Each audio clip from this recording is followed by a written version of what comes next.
Greenland বরফের নিচে থাকা একটি দেশ, কিন্তু Bill Gates, Jeff Bezos and Sam অল্টম্যানের মতো বিলিয়নিয়াররা গ্রিনল্যান্ডকে কেনার কেন কথা বলছে?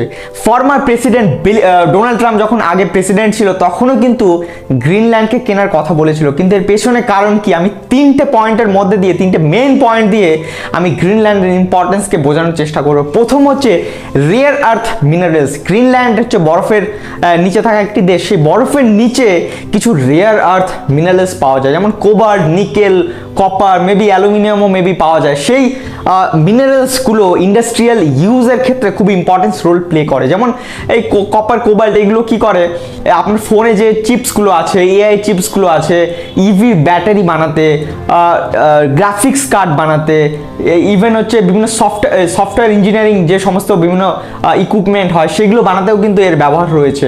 ফলে কি একটা হিউজ একটা ডিমান্ড রয়েছে। Jeff Bezos and Bill Gates already cobalt metals নামে একটা কোম্পানি আছে, এআই ডিটেক্ট কোম্পানি, সেখানে তারা একটা হিউজ অ্যামাউন্ট ইনভেস্টমেন্ট করেছেন।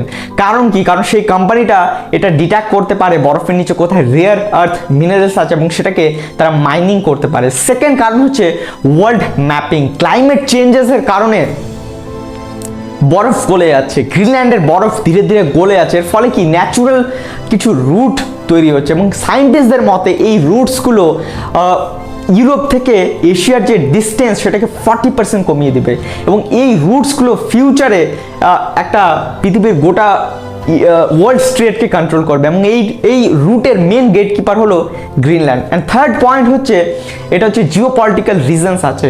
কেমন? রাশিয়া, চায়না, আমেরিকা সবাই চায় যে গ্রিনল্যান্ডে সেখানে মিলিটারি বেস তৈরি করবে। চায়না হচ্ছে ডেনমার্কে অফার করেছিল যে তারা গ্রিনল্যান্ডে তারা একটা ম্যাসিভ হিউজ ইনফ্রাস্ট্রাকচার তৈরি করবে, কিন্তু আমেরিকা সেটাকে ব্লক করে দিয়েছিল। কারণ আমেরিকা জানে যে এখানে যদি চায়না যদি ইনফ্রাস্ট্রাকচার তারা ক্রিয়েট করে, তারা অ্যারেকটিক রিজনে তাদের ডেটা সিকিউরিটি সমস্তটাই কন্ট্রোল করতে পারবে। বর্তমানে কিন্তু এই গ্রিনল্যান্ড কোনো একটা বরফের টুকরো না, এটা একটা ফিউচারের স্ট্র্যাটেজিক গোল্ড মাইন হয়ে দাঁড়িয়েছে। তো আপনার কি মনে হয়, ডেনমার্ক কি কোনোদিনও গ্রিনল্যান্ডকে বিক্রি করবে?